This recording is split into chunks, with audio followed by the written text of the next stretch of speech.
الحمد لله وكفى وسلام على عباده الذين اصطفى أما بعد فأعوذ بالله من الشيطان الرجيم بسم الله الرحمن الرحيم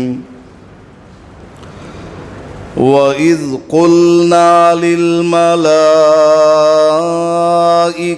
اسْجُدُوا لِآدَمَ فَسَجَدُوا إِلَّا إِبْلِيسَ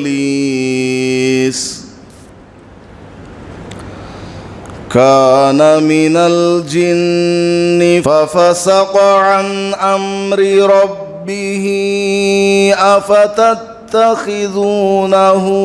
وَذُرِّيَّتَهُ أَوْلِيَاءَ مِن دُونِي وَهُمْ لَكُمْ عَدُوٌّ بِئْسَ لِلظَّالِمِينَ بَدَلًا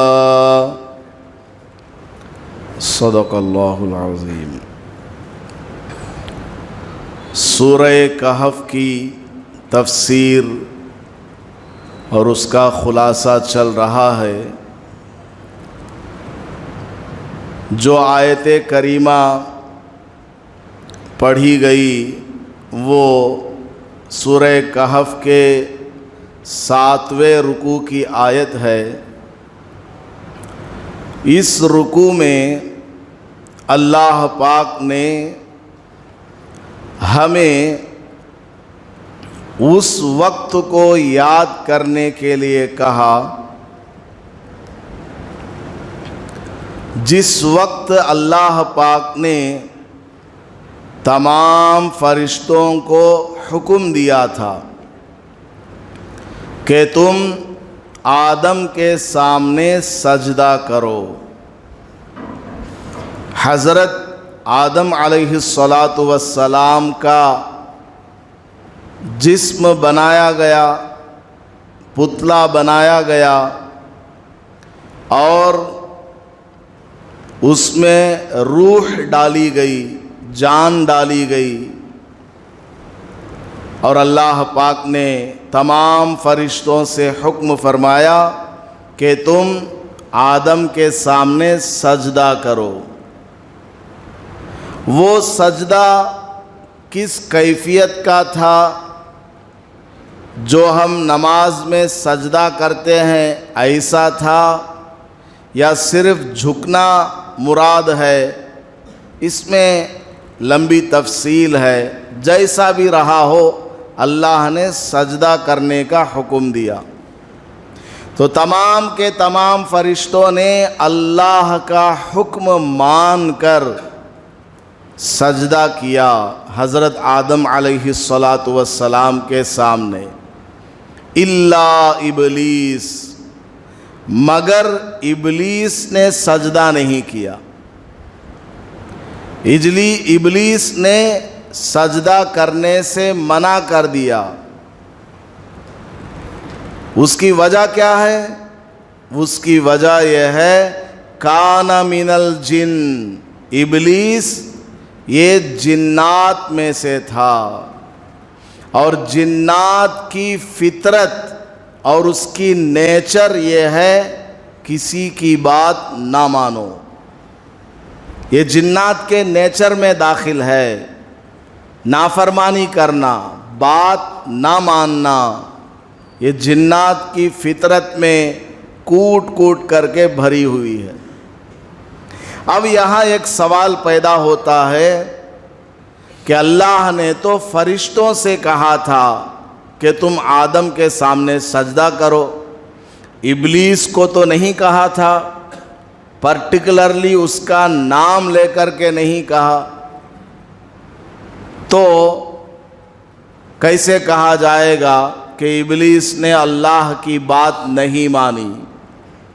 تو علماء کرام نے فرمایا کہ شیطان، یہ ابلیس فرشتوں کے ساتھ ایک لمبا زمانہ گزار چکا ہے، ایک طویل زمانے تک فرشتوں کے ساتھ شیطان رہا اور ان کے ساتھ رہ کر کے خوب عبادت کیا، اور اس قدر عبادت کیا کہ گویا وہ فرشتہ جیسی صفات والا بن گیا۔ فرشتے کی صفت کیا ہے؟ لا یعصون اللہ، فرشتہ اللہ کی نافرمانی نہیں کرتا۔ یفعلون ما یؤمرون، فرشتوں کو جو کام کرنے کو کہا جاتا ہے فوراً اس کو کر دیتے ہیں۔ تو یہ جو ابلیس تھا دنیا میں تھا، انسان کے دنیا میں آنے سے 8000 سال پہلے اس زمین کے اندر جنات رہا کرتے تھے، لیکن ان کے درمیان بڑے جھگڑے ہوا کرتے تھے۔ ہمیشہ خون خرابہ دنیا کے اندر، جھگڑے، فتنے، فساد، ایک دوسرے کا خون پینا جنات کا کام تھا۔ انسان دنیا میں نہیں تھا پہلے، انسان کے آنے سے 8000 سال پہلے کی بات ہے۔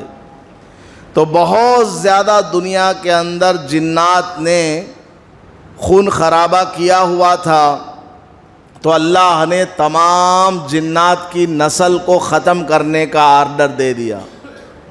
حضرت جبرائیل علیہ السلام سب کو قتل کرنے کے لیے آئے، تو وہاں ابلیس بھی تھا، اور وہ ابلیس چھوٹا سا تھا، بڑا پیارا لگا حضرت جبرائیل علیہ السلام کو۔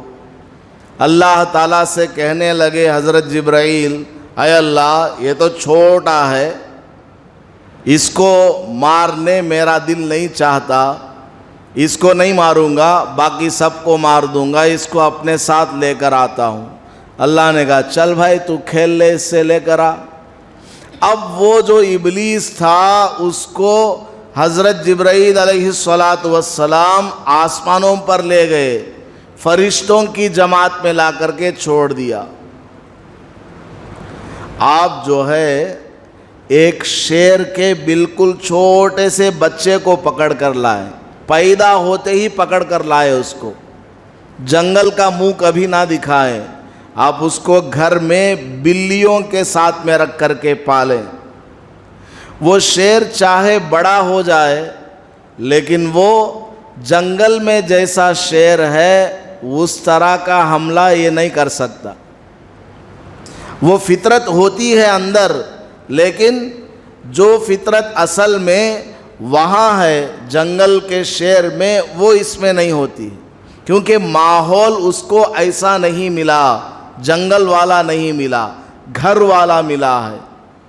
تو یہ جو ابلیس تھا اس کو جو ماحول ملا، نیک لوگوں کا ماحول ملا، نیک لوگوں کے ماحول میں رہتے رہتے یہ بہت بڑا عبادت گزار بن گیا، بہت بڑا عبادت گزار، یہاں تک کہ اس کا ٹائٹل آ گیا عزازیل، اس کو لقب بھی دیا گیا عزازیل، بہت بڑا اعزاز والا، عزت والا، اس قدر یہ نام کمایا فرشتوں میں۔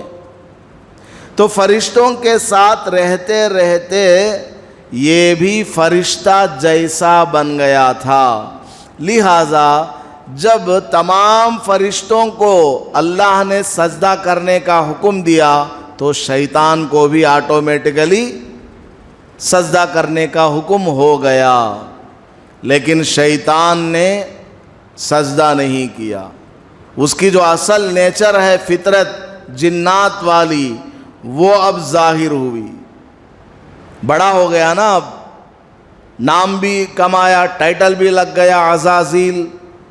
اب اس کے دل میں حضرت آدم کے سامنے سجدہ کرنے جب کہا گیا تو اس نے دیکھا میرے سامنے اس کو پیدا کیا گیا، میرے سامنے مٹی لائی گئی دنیا کے مختلف علاقوں سے، اور اس میں روح پھونکی گئی، اور میرے ہی سامنے حکم دیا جا رہا کہ اس کو سجدہ کرو۔ شیطان نے سجدہ نہیں کیا۔ اس سے پوچھا ما منعک اللہ تسجد، تجھے کیا ہو گیا شیطان، تو نے سجدہ نہیں کیا جب میں نے تجھے کہا تھا؟ تو شیطان کہنے لگا خلقتنی من نار، اے اللہ تو نے مجھے آگ سے پیدا کیا ہے۔ آگ کی فطرت کیا ہے؟ نیچے جلائیں گے اوپر کو جائے گی۔ وَخَلَقْتَهُ مِن طِينٍ، آدم کو تو نے مٹی سے بنایا ہے۔ مٹی کی خوبی یہ ہے کہ اس کو اوپر بھی ڈالو نیچے ہی گر جائے گی۔ تو اوپر جانے والی چیز بڑی ہوتی ہے نیچے جانے والی چیز سے۔ میں بڑا ہوں اس لیے میں نے سجدہ نہیں کیا۔ اس قدر اس نے اللہ کی نافرمانی کی۔ تو اللہ پاک فرماتا ہے سورہ کہف میں کان من الجن، یہ شیطان اصل میں کون تھا؟ جنات تھا۔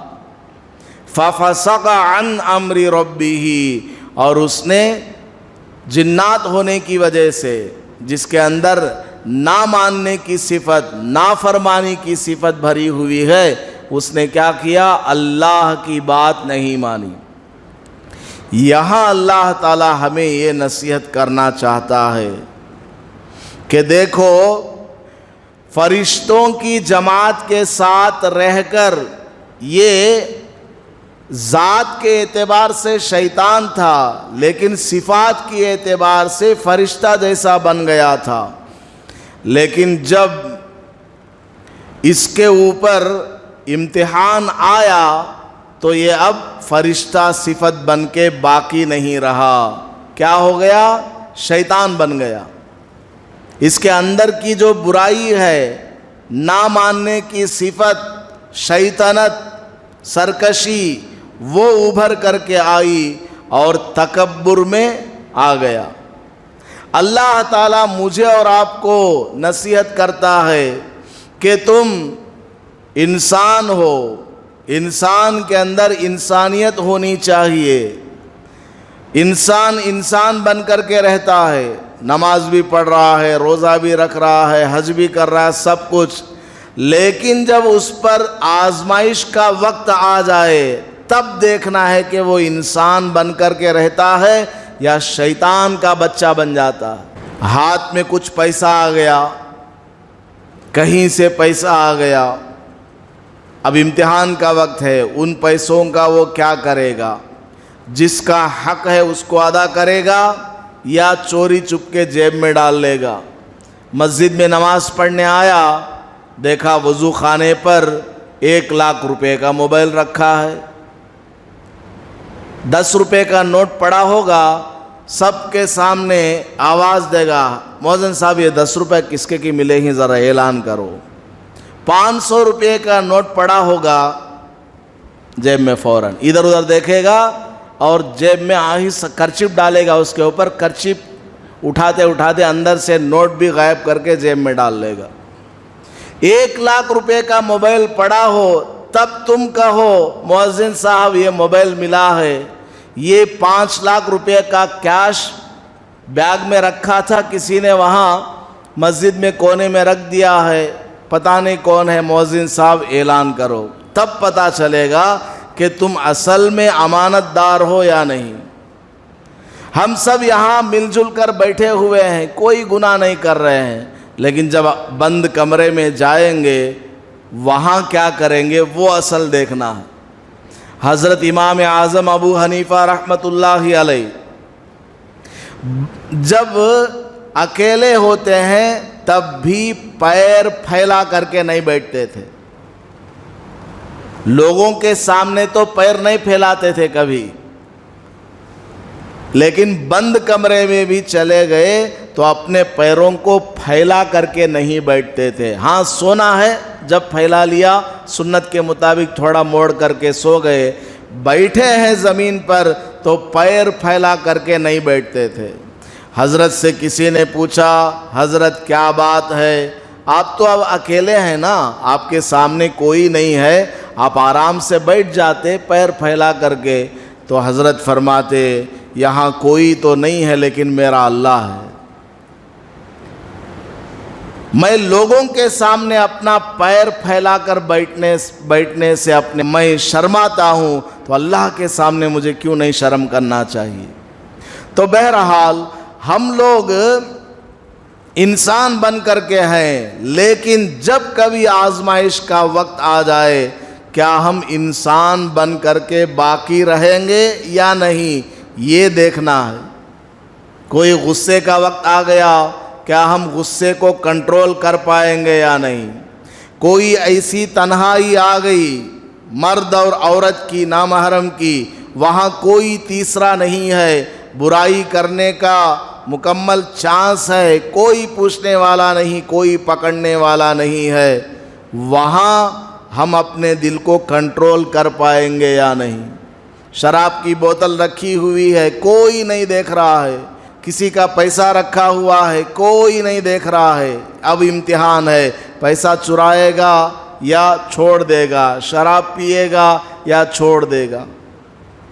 تو اللہ پاک فرماتا ہے کہ دیکھو یہ شیطان فرشتہ جیسی صفت والا بن گیا تھا، لیکن امتحان کا وقت آ گیا تو اپنی اصل فطرت پر نکل آیا اور شیطان بن گیا۔ تو اے انسان، تم انسان ہو، نیک آدمی ہو، اچھے آدمی ہو، تمہارے اندر عاجزی ہے، بندگی ہے، آدم علیہ السلام کی صفت ہے اللہ کو ماننے والی۔ آزمائش کے وقت میں تم کیا رہو گے؟ جب امتحان کی گھڑی آ جائے گی اس وقت تم کیا بنو گے؟ انسان ہی بن کر باقی رہو گے یا پھر شیطان جیسے بن جاؤ گے؟ آج جو زمانہ چل رہا ہے ہمارے سامنے، یہ آزمائشوں کا زمانہ ہے۔ اذان پر آوازیں اٹھائی جا رہی ہے، برقعے پر آوازیں اٹھائی جا رہی ہیں، مساجد کے اوپر انگلیاں اٹھائی جا رہی ہیں، بچوں کو کفریہ شرکیہ باتیں سکھائی جا رہی ہیں، چاروں طرف کفر کا ماحول ہے، اور ان کا مجمع، ان کی طاقت، حکومت سب بڑی ہے، اور ہم بظاہر کمزور ہیں، کم تعداد میں ہیں۔ اب یہ کیا ہے؟ آزمائش کا وقت ہے، امتحان کا وقت ہے۔ اب تک تو تم ٹھیک تھے، اب کیا بنو گے بتاؤ؟ اتنے دن تم نماز پڑھتے آ رہے تھے، ٹوپی تمہارے سر پہ، چہرے پہ تمہارے داڑھی، کرتا پاجامہ تمہارا لباس، برقع تمہارا لباس، اسلامی کلچر تم اپنائے ہوئے تھے، اسلامی طریقے پر زندگی گزار رہے تھے، کوئی تمہارے اوپر زور زبردستی کرنے والا نہیں تھا۔ اب زور زبردستی اگر کی جائے اس وقت تم کیا کرو گے بتاؤ؟ ام حسبتم ان تدخلوا الجنۃ ولما یأتکم مثل الذین خلوا من قبلکم، کیا تم یہ گمان کر کے بیٹھے ہوئے ہو کہ یوں ہی مفت میں جنت میں چلے جاؤ گے؟ تمہارا امتحان نہیں لیا جائے گا جیسا کہ اس سے پہلے لوگوں کا امتحان ہوا تھا۔ کتنے صحابہ کو آگ میں ڈالا گیا، کتنے صحابہ کو گرم ریت پر لٹایا گیا، پتھر بڑے بڑے چٹان لا کر سینے کے اوپر رکھ دیے گئے، لیکن صحابہ نے ایمان کو نہیں چھوڑا، اسلام کو نہیں چھوڑا، کفر کو نہیں اپنایا، رتی کے برابر خوف نہیں کھائے، کفر کے سامنے، شرک کے سامنے، ظالم کے سامنے کلمہ لا الہ الا اللہ کو بلند کیا، ہمت کے ساتھ جمے رہے، جٹے رہے۔ اللہ پاک نے دنیا اور آخرت میں ان کو کامیاب بنا دیا۔ تو یہ آزمائش کا وقت ہے، آزمائش کا دور ہے، حتیٰ کہ اگر دجال بھی نکل کر کے آ جائے، ایک ہاتھ میں جنت ایک ہاتھ میں جہنم دکھائے، اپنے آرڈر سے بارش کو برسائے، اتنا سب کر لے، تب بھی اے مسلمان تم اپنے دل میں کیا رکھتے ہو؟ مجھ پر ایمان رکھتے ہو یا اس دجال پر ایمان رکھتے ہو؟ دجال کی طاقت پر تم ایمان رکھتے ہو۔ افتتخذونہ وذریتہ اولیاء من دونی، کیا تم شیطان کو اور اس کی اولاد کو اور اس کے مددگار کو میرے مد مقابل بنا لو گے؟ اگر کبھی ایسا وقت آ گیا کہ شیطان اور اس کے جتنے چیلے چپاٹے ہیں، شیطان کا حکم ماننے والے، شیطان کے فالوورز ہیں۔ دجال جو ہے شیطان کا نمبر 1 فالوور ہے، اس کے بعد باقی سارے کافر مشرک وغیرہ۔ کیا تم شیطان کے اور اس کے فالوورز کے فالوور بن جاؤ گے یا میری بات ماننے والوں بنو گے؟ یہ جتنے کافر ہیں، مشرک ہیں، جو شیطان کو فالو کرتے ہیں، شیطان کی پیروی کرتے ہیں، انہوں نے میرے مقابلے میں جس کو چنا ہے یعنی شیطان کو، وہ بڑا ہی بیکار ہے شیطان۔ اور تم شیطان کو اور اس کی طاقت کو کیا سمجھتے ہو کہ وہ سب کچھ کر لیتا ہے؟ میں نے اتنی زمین اور بڑی زمین اور آسمان کو میں نے بنایا ہے، ساری کائنات کو میں نے بنایا ہے، یہ سب بناتے وقت کسی کو نہیں بلایا کہ آ جاؤ ابلیس ذرا مدد کرو آسمان بنانے میں، ادھر تھوڑا پلر پکڑ کر کے کھڑے ہو جاؤ، نہیں، میں نے اکیلے نے سارے آسمانوں کو اور زمینوں کو بنایا ہے۔ حتیٰ کہ یہ جو ابلیس ہے اس کی جو اولاد ہے، ابلیس کی اولاد کو پیدا کرتے وقت بھی ابلیس کو میں نے مدد کے لیے نہیں بلایا، مجھے تو کسی کی مدد کی ضرورت ہے ہی نہیں۔ اگر بالفرض کسی کو بلانا بھی ہے تو میں کیا شیطان جیسے بالکل ملعون کو کام پہ لگاؤں گا؟ میں تو اچھے لوگوں سے کام لوں گا، فرشتوں سے کام لوں گا، نیک لوگوں سے کام لوں گا، شیطان کو اپنا مددگار، معین، اپنا وعیظ اور نائب نہیں بناؤں گا۔ قیامت کے دن اللہ تبارک و تعالی آواز لگائے گا تمام کفار اور مشرکین کے سامنے، پکارو، بلاؤ، دنیا میں تم جن کو میرے خلاف پکارا کرتے تھے، پتھر کو پکارا کرتے تھے، سورج کو پکارا کرتے تھے، چاند کو خدا مانتے تھے، ستارے کو خدا مانتے تھے، حتیٰ کہ ابلیس کی بھی تم پوجا کیا کرتے تھے، دجال کو خدا مانا کرتے تھے، پکارو، آج کہاں ہے وہ سب؟ تمہاری ٹیم لے کر آؤ۔ یہ سارے کافر مشرک وہاں پکاریں گے، چیخیں گے، چلائیں گے، نام لیں گے اپنے بتوں کے، پورے نام لیں گے، جتنے کروڑوں ہیں ان کے سب کو پکاریں گے، لیکن کوئی جواب دینے والا نہیں ہوگا، کوئی بھی جواب دینے والا نہیں ہوگا، سب چپ چاپ اللہ کے سامنے کھڑے ہوئے، اور پردہ ڈال دے گا اللہ تعالیٰ ان کافروں اور مشرکوں کے درمیان اور ان کے بتوں کے درمیان، شیطان کے درمیان پردہ ڈال دے گا۔ یہ پکاریں گے، کوئی ادھر سے جواب آنے والا ہی نہیں، پردہ نہ بھی ہو تب بھی جواب دینے والا نہیں۔ پردہ اس لیے ڈال دیتا ہے کہ اگر پردہ نہیں ہے تو کم سے کم یہ کافر اور مشرک اپنے بڑوں کو دیکھ کر تھوڑا بہت تسلی رکھیں گے دل میں کہ یہی ہمارے بڑے تھے، دنیا میں کچھ نہ کچھ مدد کریں گے۔ تو اللہ تعالیٰ کیا کرتا ہے؟ پردہ ہی ڈال دیتا ہے تاکہ وہ رتی کے برابر جو تسلی ہے وہ بھی نہ رہے، وہاں کوئی کسی کا مدد کرنے والا نہیں ہوگا۔ ان کافروں کو، مشرکوں کو جہنم دکھایا جائے گا، جہنم کو دیکھیں گے، ڈریں گے کہ اب ہم اس میں جانے والے ہیں، وَلَمْ يَجِدُوا عَنْهَا مَصْرِفًا، لیکن یہ لوگ جہنم سے بچنے کا کوئی راستہ نہیں پائیں گے۔